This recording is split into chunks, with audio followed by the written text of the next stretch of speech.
आज हम एक कहानी सुनेंगे, एक ऐसी कहानी जो दोस्ती की, भक्ति की और सच्चे प्रेम की मिसाल है। ये कहानी है सुदामा की, कृष्ण के सबसे प्रिय, सबसे सच्चे मित्र की। ये सिर्फ कुछ शब्द नहीं है, ये तो दो दोस्तों के रिश्ते की आत्मा है। एक ऐसी दोस्ती जहां ना कोई राजा था ना कोई गरीब, बस दो दिल थे जो एक साथ धड़कते थे। तो कहानी शुरू होती है एक छोटे से शांत गांव से, जहां दो बच्चे साथ खेलते थे, साथ पढ़ते थे, साथ बड़े हो रहे थे। एक थे कृष्ण और दूसरे सुदामा। उनका बचपन का वो बंधन इतना गहरा था कि वक्त भी उसे कमजोर नहीं कर पाया। सोचिए, दोनों के बीच कितना फर्क था। एक तरफ कृष्ण जो राजकुमार थे, जिनकी किस्मत में राजपाट लिखा था, और दूसरी तरफ सुदामा, एक बेहद गरीब ब्राह्मण परिवार के बेटे, जो एक बहुत ही सादा जीवन जी रहे थे।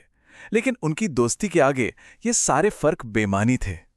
फिर वक्त का पहिया घूमा। कृष्ण बड़े होकर द्वारका के महाराजा बने, जिनका वैभव पूरी दुनिया में मशहूर था। और सुदामा, वो अपनी सादगी और गरीबी में ही रह गए। उनका स्वभाव इतना सरल था कि वो कभी किसी के आगे हाथ नहीं फैला सके। एक वक्त ऐसा आया जब घर में खाने को कुछ नहीं था। बच्चे भूख से बिलख रहे थे। तब उनकी पत्नी ने हिम्मत करके उनसे कहा, आप अपने मित्र कृष्ण के पास क्यों नहीं जाते? वो द्वारका के राजा हैं, वो हमारी मदद जरूर करेंगे। लेकिन एक राजा के पास भला खाली हाथ कैसे जाएं?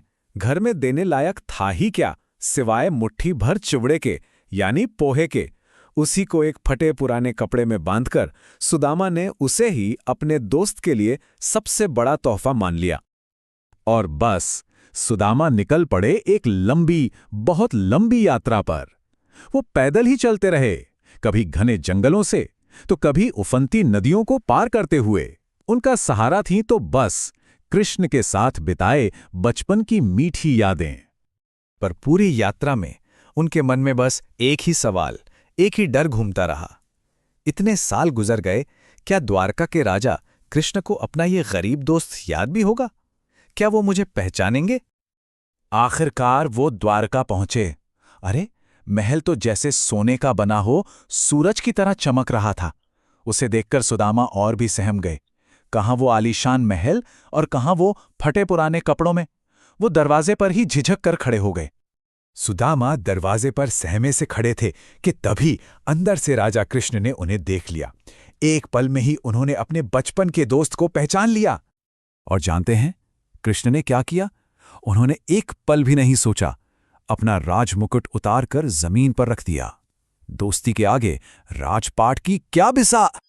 और फिर सारे राजपाट के नियम तोड़कर वो नंगे पैर दौड़ पड़े, अपने दोस्त से मिलने के लिए, उसे गले लगाने के लिए।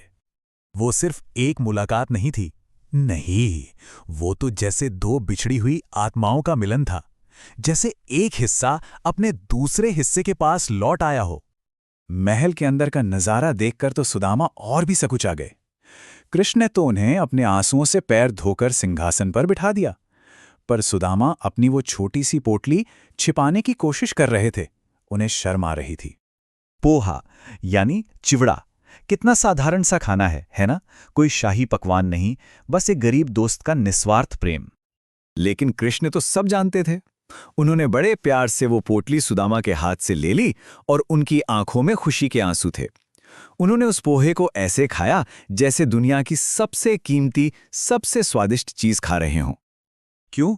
क्योंकि कृष्ण ने पोहे को नहीं, उन्होंने तो उस पोहे के पीछे छिपे हुए प्यार को देखा था।